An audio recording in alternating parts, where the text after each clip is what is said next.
What's up, everybody? I'm Rick. This is Ben? we're the Zen Heads, and today's discussion, as usual, we got our hat here. We're going to be pulling out a topic, and let's see what we draw today. Survey says. You're going to like this one. I need a better camera. Yeah, I I can't can read it. see it. Toxic Oh, relationships. I thought that said Tour de France. Today we'll be discussing about the Tour de France All right. and Lawrence Drug, Armstrong's influence on not only drug use, right? testicular cancer but also cycling. But we appreciate their added effort to make the sport more entertaining. Above and beyond. What we're really talking about is toxic relationships between Lance Armstrong and the cycling community. There you go. Ooh. So toxic relationships. This could be what we're thinking about. Anything that could influence us in a negative way, pull us down. Yeah. Ankle weights, all that kind of stuff, right? Absolutely. I think it can be romantic relationships, family relationships, even relationships between like you and toxic, whether it be hobbies or interests or kind of things that are just kind of tying you down, like you said, just like ankle weights. So I think that's a really cool topic. First thing that comes to my mind when I think of a toxic relationship, obviously I go right to like romantic relationships and like past relationships that failed and stuff like that. What about you? Yeah. I'm sure I wasn't the best link in that chain all the time. I'm divorced, but at least I know that it takes two to tango. Um, you kind of have to own your own responsibility in it, and that taught me a lot, especially with all different situations that come after that. But relationship wise, I keep on coming down to a single line. They're either taking energy from you or they're giving energy to you. Yep. And I found that when it does really click right, like I'm in a fantastic relationship right now, and it clicks right, and it feels like they are giving energy to you and you're giving energy to them in a positive way. You're not draining it. It's not like an Yeah. IV stuck in your arm. Yep.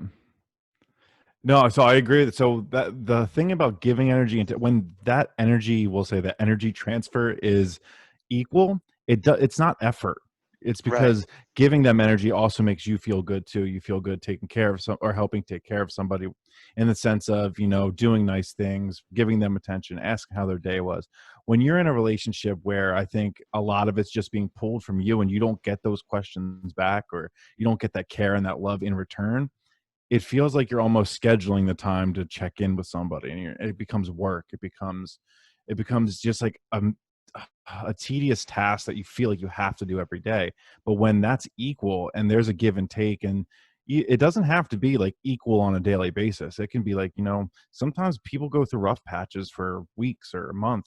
um you're really going to find out whether that relationship's toxic or not by how that other person, in a romantic sense, really deals with that. And I know I'm lucky too. I have someone who is through my ups and downs every day, and I count my blessings because I know I've searched a long time for something like that.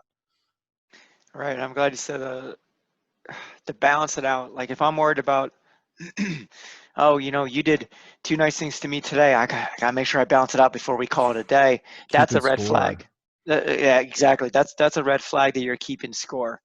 And when it's unbalanced and you don't get that sort of appreciation, you start to ask, well, why the hell am I doing this? And if you find yourself asking that, that's a big red flag too. It's like, wait a second, what is this all for? Yeah. And you got that sort of weight on your shoulders, and you can tell that your back starts to arch, and you have that sort of walk. Yep. You can spot these people in a crowd. It's I started to find in one of my most toxic relationships is I felt like I was owed something. I felt like I've done so much and gave so much, and since I wasn't getting that in return, I was like, I almost found myself saying like, you owe me this, like give me a break. And the longer that went on, the more I started to realize that was the problem. Like, wait, this isn't a relationship, this is really just two people. I would say I was keeping score. The other person definitely wasn't keeping score. They were definitely benefiting from, the things I would do. It was just, it wasn't the right thing. And I think that was the big kicker for me. And when I realized, I was like, wait a second, I don't want somebody to owe me something. I don't want to do things for favors down the line. Like, that's not how this works. Yeah, especially the relationship part, because then at the end of the night, that's the person you're sleeping next to, and that's Hmm. that's an uncomfortable feeling. So speaking of sleeping with people, there's also trust, right? If you're going to be that intimate with somebody, you're exposing all of your darkest secrets probably with them. So huge trust. If the trust isn't there, you got a huge toxic element because you're always, hiding or nervous about revealing elements about Hmm. yourself, and that's in itself poison. It's funny because I felt like the whole like sleeping with people thing a lot of times, because I think I'm only about 5 years younger than you. A lot of that was to hide those vulnerabilities. You would almost seek comfort and going out and chasing people and stuff like that. And I found a lot of that was to avoid getting like intimate with somebody. That was almost to kind of mask all the things that was going on behind the scenes. And I could put on this front of, like being a man, like I'm confident and I can do this. Well, I found out you can only keep that charade up for so long before like your real self's going to start creeping through and seeping through those cracks. And that's now you've spent months, if you're lucky to hang out with somebody for that long, months really creating this facade of who you are. And then it was all because you were doing things for what I call the wrong reasons. I was just trying to kind of cover up my own insecurities by, chasing women and that kind of stuff. Yeah, eventually we have to slow down and talk about our Yeah. feelings. That myth. Yeah, right. But and I'm glad you brought up the we have that hesitation to expose kind of how we really are. You're always trying to play it cool the first few months. No, I'm not Yeah. really a dweeb. Trust me, I'm cool. And No, I don't like video games that much. right. So you ask them, wait, what's your gamer tag? And you try to play that game, and that's a huge drain. I'm glad you brought that up because right when you get to that point where you're not worried about what they think, you're okay. I just throw on a t-shirt, a pair of shorts, and then you wake up and you walk out of the room. You're not like, Yeah. how's this look? Because you're trying to show your best side as much as possible so that you can just win them over. And once you get to that point, you're like, gotcha. Pull the line, Yep. sink the hook. Now I can fart in bed. So you, you get that green light and you're like, yes, excellent. Maybe you'll see mom, but But farting in yeah, bed comes first before you meet mom. yeah, right. It's a And series of events that have to happen. yeah, there's a book out there. Girls don't know about it, but there's serious steps. And yeah, that's a huge thing about the trust to jump to that point and being able to communicate on that level right away. That's a green light. That's not a red flag. What's the opposite of red flag? A green flag? Green light. You Green get light. red Okay. flags and green Now lights. it's a I don't flag know. and a light. There's no opposite of the light. Whatever. There's no right and wrong here. Right. That's your go No, ahead. yeah, you get the green light. I almost like green flag. No, so for me, I know a lot of it. I dwelled on that. I let that toxic relationship define me for a long time. And I don't know about you, but that owned me. I really I dug myself into a hole because I felt like, you know, it's almost that feeling of letting somebody get the better of you and you feel like you've lost your best self because you've given it to somebody and they literally shit all over it. Um, the thing that kind of got me out of that was what you talked about in the beginning was understanding it's a two-way street. And I took ownership of the like my part, right? I can't control other people's parts. And that was kind of my problem is I thought I was like this puppet master of like, if I do this, this will happen. And I repeatedly saw that this did not happen. And what I did was like I almost lost all faith in myself of like, wait, I don't know what I'm doing anymore. I don't know how to act. I don't know what to say to people. I don't know how to open up because I let people in or I let this person in to and see everything. And all of a sudden, like there was just no connection made Hmm. anymore. And I was like, oh no. But what happened was by owning it and kind of going through that process of self-realization and understanding kind of the steps I was going through and the maturation process. I always screw that word up. The maturation process I was going through, it was a lot of self-realization. It was understanding that I was doing a lot of things for her or for other people at that time. And when I didn't get the response I wanted, it was their fault, not mine. And realizing maybe, these aren't just right relationships. I'm developing like I'm a chameleon trying to become part of their lives instead of having our lives kind of run parallel with each other. Yeah, there you go, the chameleon part. Because you find yourself, why are you wearing that kind of clothes, right? Why are you doing that shit? Why are you getting that kind of car? Why are you going towards that type of career? I started smoking because a girl smoked, Hmm. right? And I Yep. quit a long, long time ago, but that was a reason. You wear dumb clothes because you're like, oh, because I'm trying to connect with so and so, but it's not you. And I Hmm. always think about getting to that X amount of months into it to where you can finally let's be comfortable with that person. Now I'm in that place to where right away I can jump into that, because if it doesn't work out, well, great. I'm glad we figured it out sooner. If Yeah. you're working on a project, throw it up there, let everybody take shots at it. If it survives, hey, look, we might be onto something. Yep. Let's get this done early. I don't want to invest hours and money into it and realize down the line, oh crap, there's Yeah. not a market for that. Oh crap, something, something. Oh crap, I have 3 kids and a mortgage with this person. And like you could have this Yeah. whole life developed and you're like, oh crap. Hmm. That, realize it sooner than later, and you're going to tell yourself like this shit's toxic, something's wrong, there's those damn red flags again, and that's going to be all over the place. You're going to feel that, but something's going to tell you, oh, let's push through, let's make it work. And I think we're just fooling ourselves when we try to prolong it. Yeah, I think a lot of it to do is we watch like the older generations, like parents and stuff like that. And like we always hear like the divorce rate's like 50%.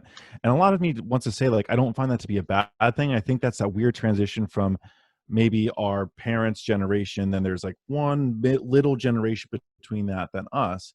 And I think that that generation that splits us and our parents a little bit is obviously there's no one between us and our parents, but like that generational age gap. um I think a lot of that was kind of them going through that realization process of like, wait, we're told, you go through it, you fight through it, you talk it out, and no matter what, if you chose this person, you're going to go through the rest of your life miserable. You made a choice and you stick with it. And I think what we're realizing is we have the power to change our choices. We always have the ability to move forward and better our situations and better ourselves, better those around us. Instead of being miserable for the next 20, 30, 40, 50 years, we can be like, wait a second, you know what? I'm going to cut my losses here. I'm going to handle it like a grown up, an adult. And I'm going to be able to say, this is what I'm responsible for. I'm sorry. I shouldn't have done this. If this affects you in a certain way, I apologize, but I don't want to go on living my life like this for the next 50 years. Yeah, there's definitely positive that can come out of it. Yeah. Maybe we're the generation that is a 50 something percent awakened. Yeah, right. It could be a positive spin to it. Not all of it is worth trucking through, and you just have to wait it out situation by situation. If something is like, hey, listen, this is just a bullshit reason, we can work this out.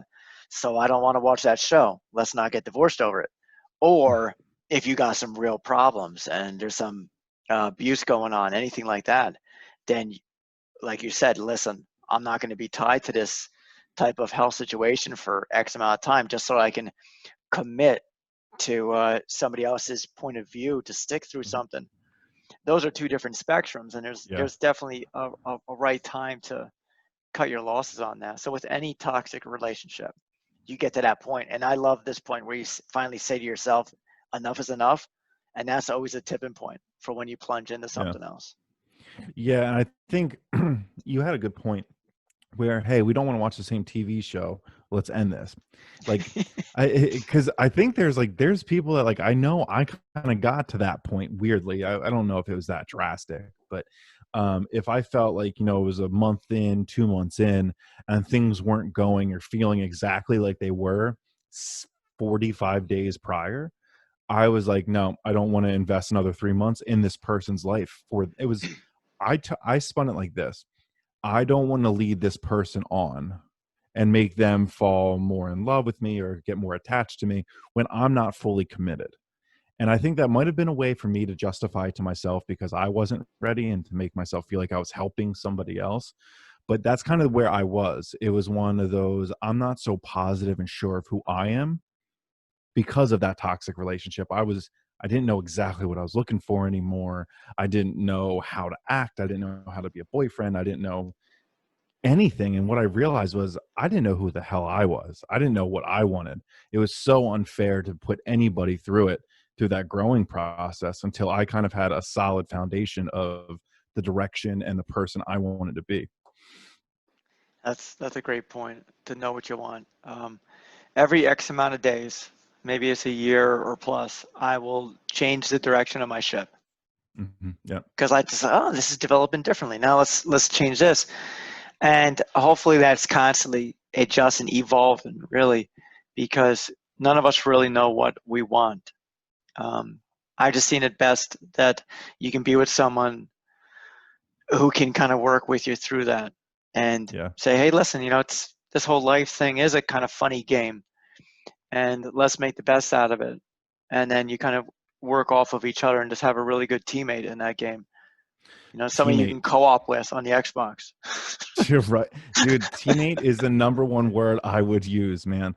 Teammate is it. And my girlfriend's a huge Sixers fan. That's something we connect on and watch every Sixers game, obviously, when they were playing. That's something we just kind of vibe with.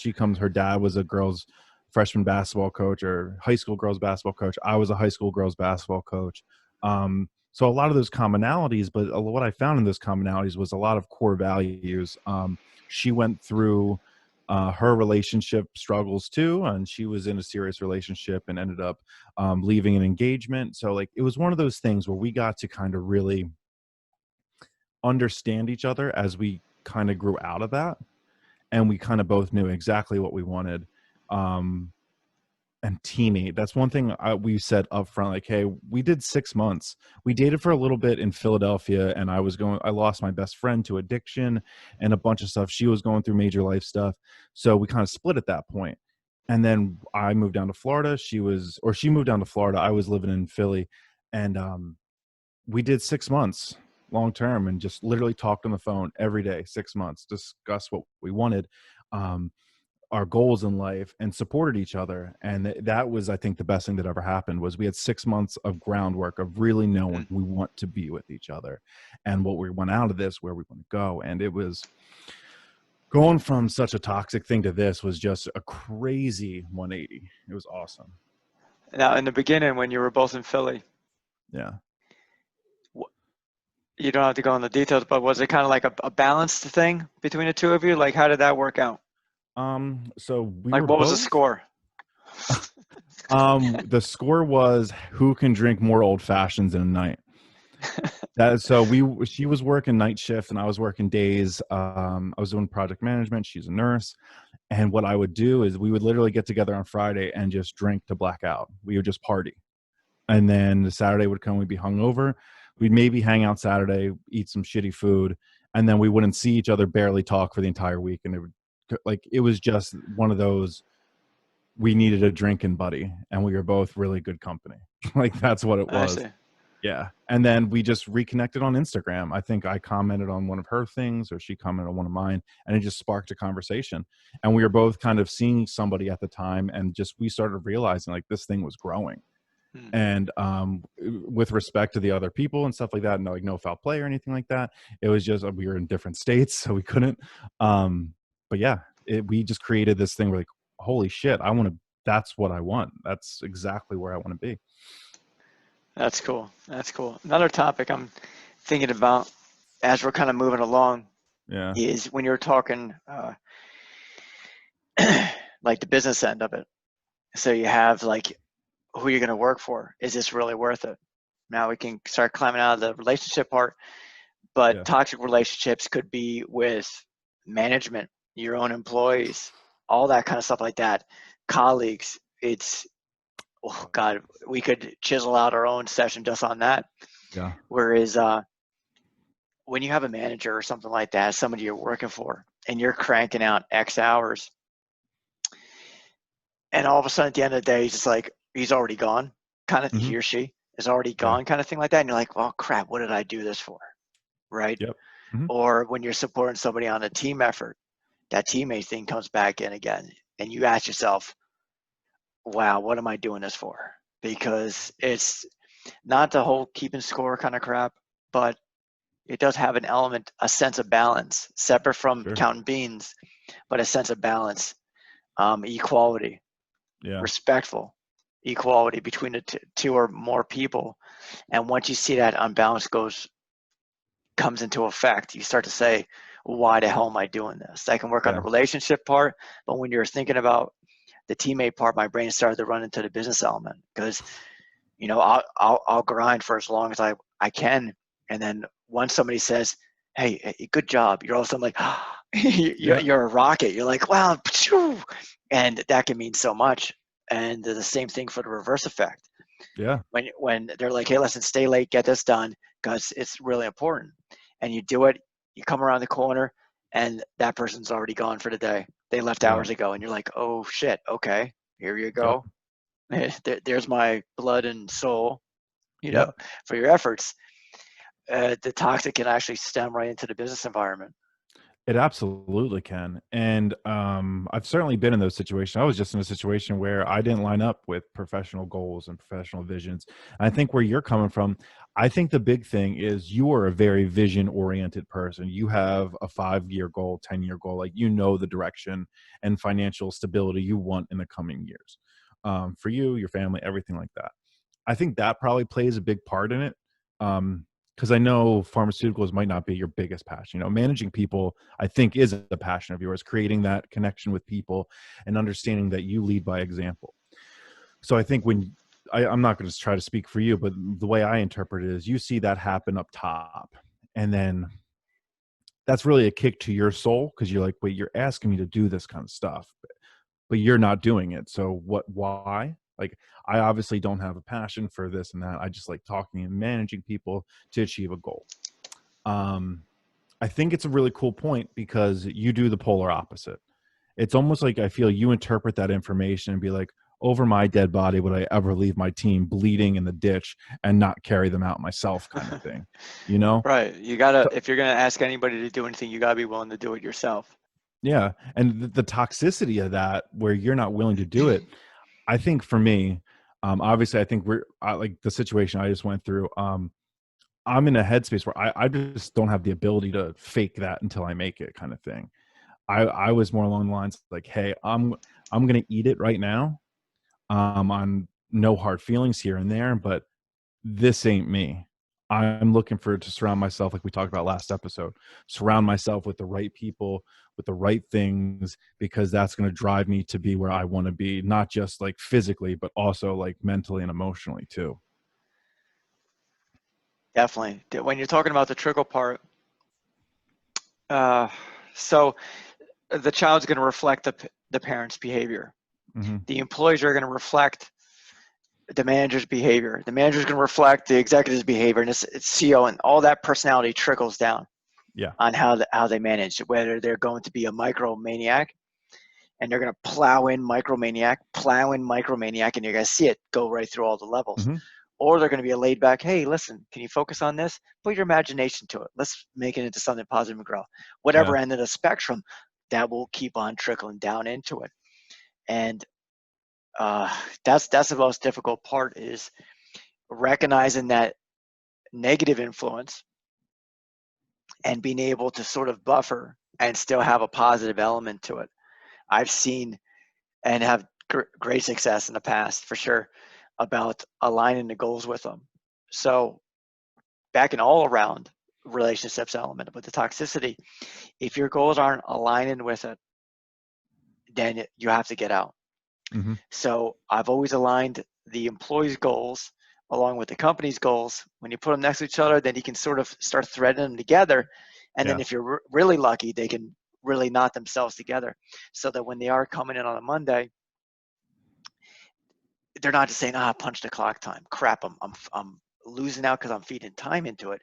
They're actually Hmm. coming in on the Monday saying, oh shit, this is for me, because Yeah. I'm doing it to get to A, B, and C. Hmm. And now their goals are tied into it. So that really helps to juice up the team, to get them focused in a more positive direction, because it's not just them showing up and saying, oh, I'm sacrificing that commodity of time into it.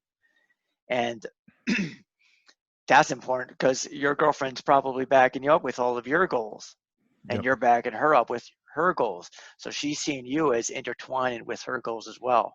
So I think this Absolutely. can kind of go positive all around on the different spectrums of the different types of relationships. When you see that disconnect, there's your issue for sure, because you're just going to Yes. be feeding somebody else's goal. So with you, my question is, because I know it sounds like you kind of have a different managerial style than the what's trickling down to you. How do you like kind of draw that line in the sand, say the buck stops here? I can, because I know me and you kind of went through the same thing when we worked at the last place when we worked together. It was kind of like, okay, I can understand where you're going, what you're trying to do, but being an off shift is a little bit easier. You're on day shift right now, so you have all the Yeah. eyes and everything on top of you. So you kind of, I'm sure it feels a little bit more micromanaged. But how do you stop that kind of river of negativity and kind of not leading by example and all that kind of stuff? And distribute that to your team and keep the wherewithal and kind of keep that momentum going personally, because it's one thing to be able to be a really good leader, but sometimes it's not for a really good cause. Like you're really just doing this for yourself. Right. Right. You're How just do you have trying that to make the numbers, grinding yeah, and reeling out whatever blood you can get, or sweat, whatever you're yeah, because getting out of there. at some point you're going to hit that tipping point, and then if you're anything like me, I don't know if you are, like I make drastic decisions like quick. How do you stop yourself from getting to that point when there's a toxic relationship, whether it be you and management, you and a girlfriend, or any gay couples out here, boyfriends and girlfriends, anything like that?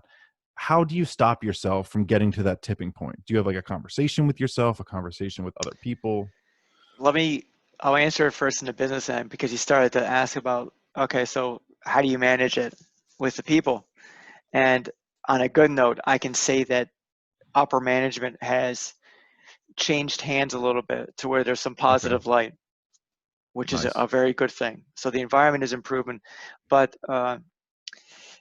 when it comes down to your station, your location on where you can have your control, your world, you have to be able to take a step back and see what's under your control. And when you try to encourage a different decision, let's say you get a decision, hey, listen, you need to go over in that direction, but you already know there's landmines all over the place. All right. But they're like, yeah, F it, go in that direction. I told you to. You have to be mindful, and my work's going to clobber me for this one, but it's a fun kind of analogy. When you're speaking to the elephants or the whales, right, the big heads, there's certain things that will steer their attention.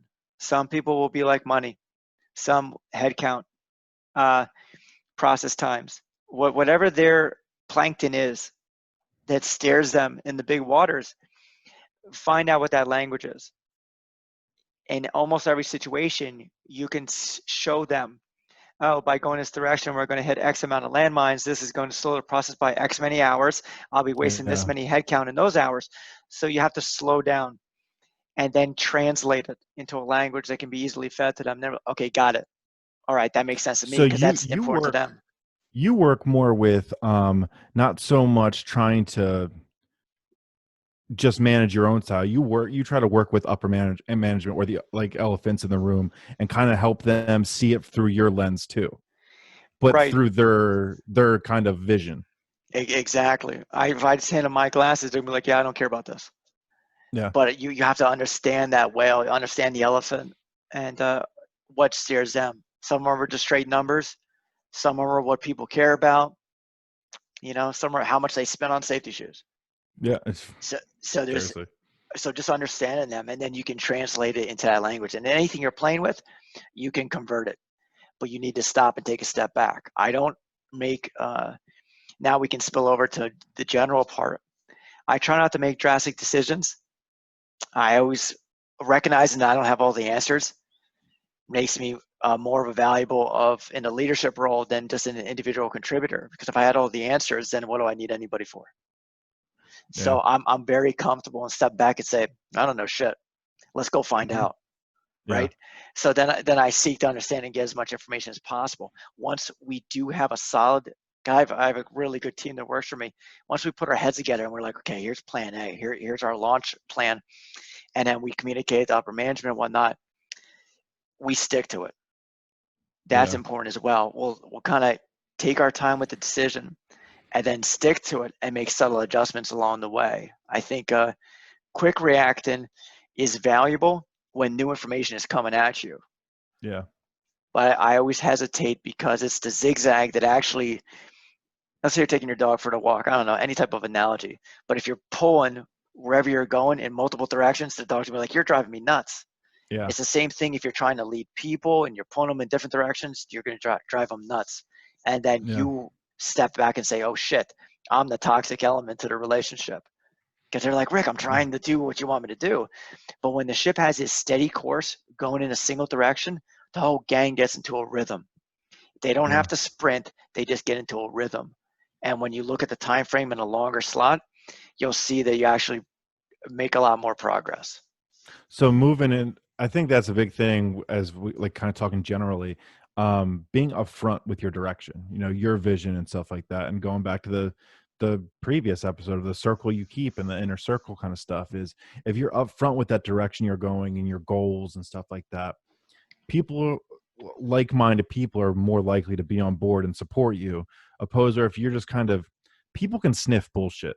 So Yeah, if you're just especially like you're talking about those whales in the room, if you don't know what you're talking about and you're just trying to be a yes man and please people, and same thing with being a leader and doing that to your team, if you're just trying to say yes and please people over a short period of time, you're either going to get ran over or taken for a ride. right. There's no leadership there. So I think that's huge is understanding you're trying to work, you understand what lens upper management and those people are looking through when it comes to a career sense, and you try to, like you said, intertwine that. You say like, I see your lens, well here I'm going to speak my vision through your glasses essentially. That's really cool. And then the general aspect of it, the toxicity of everything I think makes us stronger. And so looking back on things as toxic relationships and you know being failures, I always say things as failures is I think we have to go through those toxic relationships because we all have them no matter what. There's anybody who listens to this is going to be like that person comes to mind. um don't, if I can take anything from it, it's don't let that define you, right? Don't let that waver about who you are, because there's going to be a lot of self reflection during that time. There's going to be a lot of, you know, personal growth. um, you have to go through those things. You just have to learn how to filter it a lot quicker. Then that's going to come with time. You know, you're going to realize those uncomfortable situations are uncomfortable because they're not they're not your circle. They're not your vision and goal and stuff like that. Kind of rambled on there, but I No, was really that was just perfect. So I'm stuck. You see that person locked in a tower, and they're locked in Mhm. there their entire lives, and they're like, yes, but I sheltered them, and now they have this perfect life. Well, they don't have shit. Yeah. When you're out there and you get those scars, you get those elements. That's all part of life. That's how you grow and learn from it. If you have none of those scars, then you have absolutely nothing to produce to the world. If What do you you're going into get? battle, if you're going into battle, would you like you stepped on the battlefield? Would you want somebody in that suit, tie, and fresh haircut? No, you want somebody who looks like they've been through it. You Right. can trust them. I think I look at that my way. I look myself like that. Like, hey, like you got scars. You've gone through battle with a few things, and you've learned some shit. Like now it's time to look at yourself as that leader and be like, okay, like you're no longer the follower. You're the person who's really running the ship and in charge of the troop. It's what it takes. It's definitely what it takes. Otherwise, you're just the greenhorn kind of thing, they would say. Yeah. But you can't let it keep swirling on you. Now, if you don't, you got to pull out at the right time for sure. Once you realize, okay, wait a second, right, I'm only feeding energy to it, right? I got this, it feels like an IV hooked up to me, and you're pouring out into it. Now you're aware. Now you got to make that tough choice, right? But no, it hurts to say no to somebody or whatever your complaint could be. Make the tough choice and get the hell out. Because then you have to own it. It's one thing like, Yeah. oh shit, this was a mistake. My bad. Yeah. Let's regroup Mhm. and learn from this. then you got to take that long walk. S- But if you can't feel sorry for yourself, you got to rip that Band-Aid No. right off. Yeah, and I think a lot of what we actually kind of talked about, as far as like the romantic relationship goes, is almost that preemptive. You know, like I'm trying to avoid toxic relationships. If you've anyone who listening, if you've gone through the toxic relationship, whether me personally, it was like 5 years. I went through 5 years of absolute mental torture. I don't blame that all on one person. And that's what I'm trying to get to with this is there's a sense of forgiveness that's going to set you free and really let you grow. For years, I held this person, I would say accountable, but I blamed them for why I felt the way I did.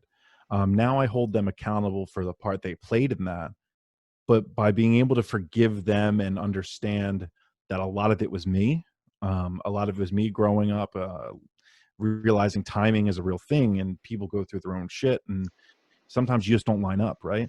um, Forgiveness has played a huge part in my personal growth, especially from that relationship. I don't have a friendship with that person anymore, anything like that, but it's one of those, respectfully, I cut them out. I wish no ill will on anybody. I hope nothing but the best, hope nothing but happiness for somebody else, or that person specifically. And that has kind of set me free to kind of, get on with my life and do things that I love to do and be with the person I love the most. That's perfect. You just hit on that's the key. What does that forgiveness give you? It gives you a disconnect to your mind. Hmm. It's no longer plaguing on your mind. It's not weighing on Yeah. you. So if Yeah. you go into work, you go into a relationship, any type of situation, and if you have certain people that are, damn it, it's them, or oh no, here we go again, kind of thing. They want to watch their show, right? And so that's just going to weigh on your mind. But once you say, I forgive you, you're totally separating your soul from them.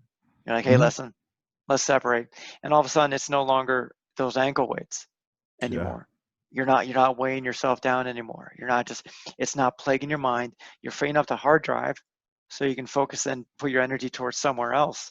Hmm. Fantastic angle to kind of pull that disconnect. Yeah. Like, because it is the ankle weights we talked about in the very beginning. That's exactly what that is everything that would happen in my life. It would be like, oh, well, it's because this person did that. I feel this way because that. And now in my relationship, what I'm able to do is be like, okay, I understand. And I communicate this with my girlfriend. I say, hey, this isn't your doing. I feel this way because X, Y, and Z happened in the past. I don't hold this against you. I just need you to know where I come from and why that might affect me a certain way.